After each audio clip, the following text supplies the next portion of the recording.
Là, j'aimerais simplement dire que si Noé pouvait être en mesure de communiquer avec les animaux, ainsi que l'homme, donc nous comprenons pourquoi les Écritures plus loin dira que mes brebis attendent ma voix, ils écoutent ma voix. Parce que Noé étant la préfiguration de notre Seigneur Jésus-Christ, lui qui est le véritable berger. Parce qu'étant venu, autrefois nous aussi nous étions comme des animaux, ne connaissant pas le Seigneur, mais il a lancé un cri. C'est ça le message, la voix du berger. Et nous avons écouté à la parole, nous sommes entrés dans l'arche du salut qui est l'évangile du salut. Mais ce qui me concerne ici, c'est quoi?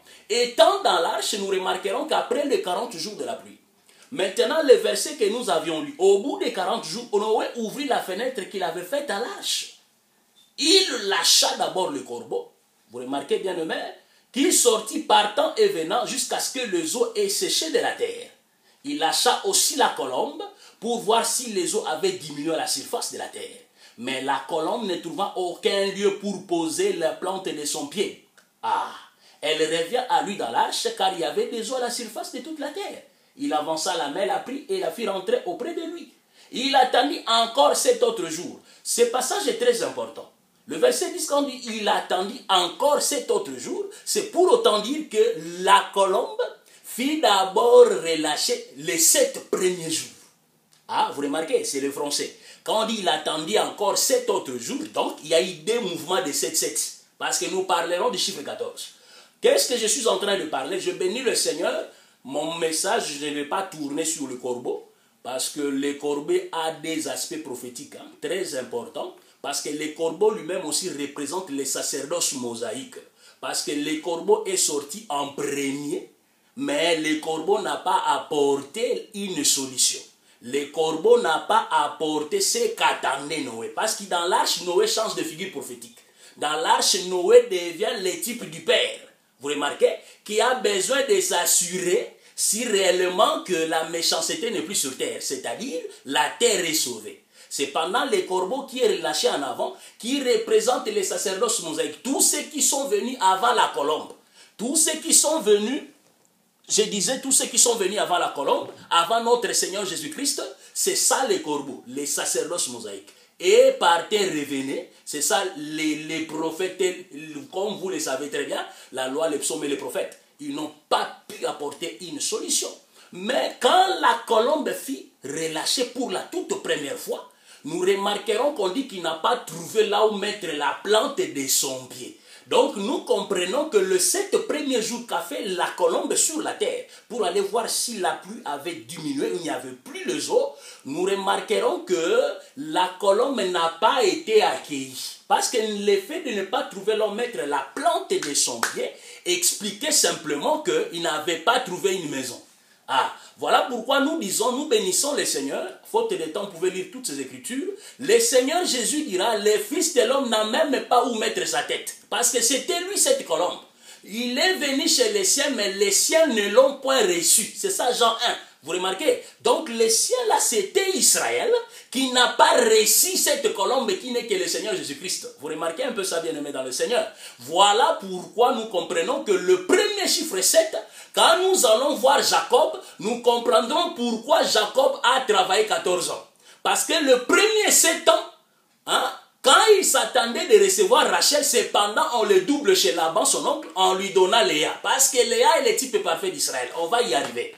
Donc, nous comprenons que quand Noé a remarqué que la colombe est revenue sans pour autant trouver l'olivier suspendu sur son bec, parce qu'on va en parler, il va attendre encore 7 autres jours. C'est ce que dit le verset 10. En attendant 7 autres jours, il va maintenant relâcher. Donc nous comprenons que la colombe a fait presque un parcours de 14 jours. Amen, bien-aimé dans le Seigneur.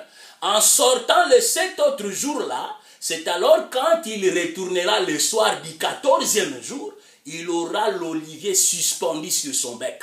Qui est cet olivier? Allez voir Romains chapitre 11. Nous étions, nous, des oliviers sauvages. C'est ce que les Écritures parlent. Il nous a déracinés de la racine du péché et il va nous hanter. C'est-à-dire, il va nous greffer dans l'arbre du salut, l'arbre de la vie. Parce qu'Israël, autrefois, lui qui était là, on devait les dégreffer pour nous greffer, nous. Vous comprenez, vous qui me suivez bien aimé dans le Seigneur. Donc, nous bénissons le Seigneur parce que l'arche de l'Éternel peut aussi être cette préfiguration de cet arbre dans lequel nous sommes greffés. Parce que l'olivier dans la bouche ou dans le bec de la colombe retourne dans la fenêtre supérieure de l'arche. Vous remarquez, mais le 14e jour. Donc, j'aimerais maintenant descendre là-bas pour dire que ce n'est que le 14e jour que nous avons vu un peuple être sauvé. Qu'il soit béni. Voilà pourquoi nous bénissons le Seigneur. Quand même, il fallait qu'on célèbre la Pâque. La Bible déclare que l'agneau devait être immolé le 14e jour. Ah, gloire soit rendue au Seigneur. Parce que les enfants d'Israël aussi, vous comprenez qu'il y a la préfiguration aussi de l'église qui était assiégée par Égypte. Parce que moi et toi, autrefois, nous étions sous le contrôle de Pharaon. Pharaon, le type du diable avec son système ténébreux, nous étions tenus en esclavagisme. Il a fallu que l'oiseau, cette colombe qui est notre Seigneur, vous remarquez, il est descendu vers nous.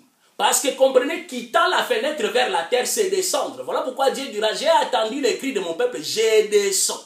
Cette colombe étant descendue, il a délivré les enfants d'Israël, nous qui aussi ce type des enfants d'Israël, sous l'esclavagisme du péché. Quand je dis nous, allez voir cette église, il n'y a ni grec ni juif, vous comprenez? C'est aussi un type de l'église qui devrait être libéré, parce que ecclésia veut dire sortir hors d'eux. Vous remarquez? C'est ça, il nous a déracinés de la racine du péché, il nous a déracinés du système égyptien et nous ramène vers le Père. Oh, qu'il soit béni. J'aimerais te dire, toi qui me suis, malgré que tu peux être sur terre, mais tu es aussi dans la présence du Père. Parce qu'étant monté, nous comprenons qu'il a aussi établi un endroit pour nous. Nous sommes avec lui en esprit. Qu'il soit béni parce qu'il est merveilleux. Alors, le 14e jour, la colombe apporte l'olivier, suspendu sur son bec.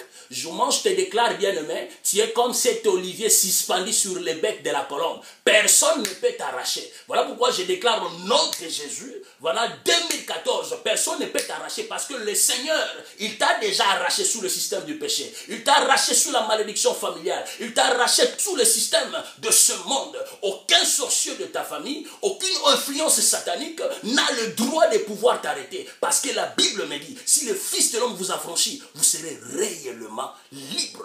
Et ce qui est là, sous la main puissante de l'Éternel, aucune puissance ne peut les arracher. Est-ce que tu peux dire amen là où tu es, bien-aimé dans le Seigneur?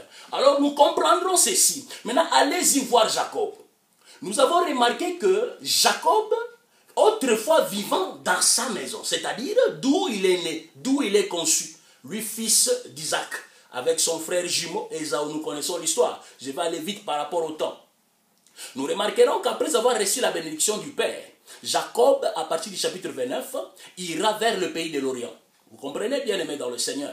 Je ne vais pas parler de l'Orient et de l'Occident, ce n'est pas ça mon message. Je vais être un peu sur terre, donc poser les pieds sur terre pour que toi qui me suis, que tu comprennes mon message.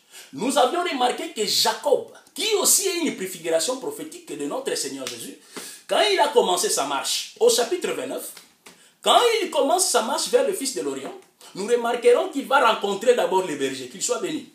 Il rencontre les bergers qui avaient déjà 3 troupeaux avec eux.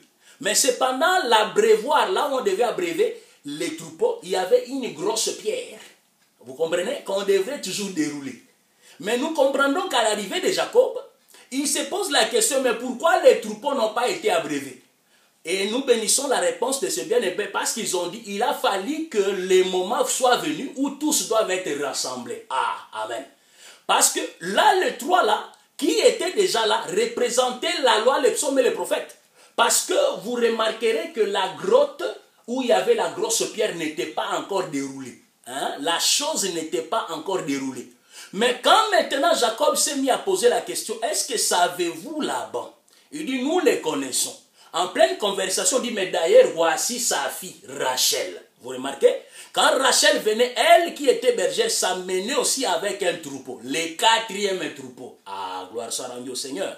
Quand Jacob et Lévi, la Bible déclare que, vous comprenez comment est-ce qu'ils se sont rencontrés, mais quand Jacob vit les troupeaux de Rachel venir, la Bible déclare qu'il va dérouler la pierre. Vous remarquez maintenant? Donc, nous bénissons le Seigneur parce que c'est lui qui déroule la pierre pour abreuver les troupeaux, c'est Jacob. Mais ici, c'est quand il voit le 4e troupeau venir. Je ne suis pas en train de parler ces choses.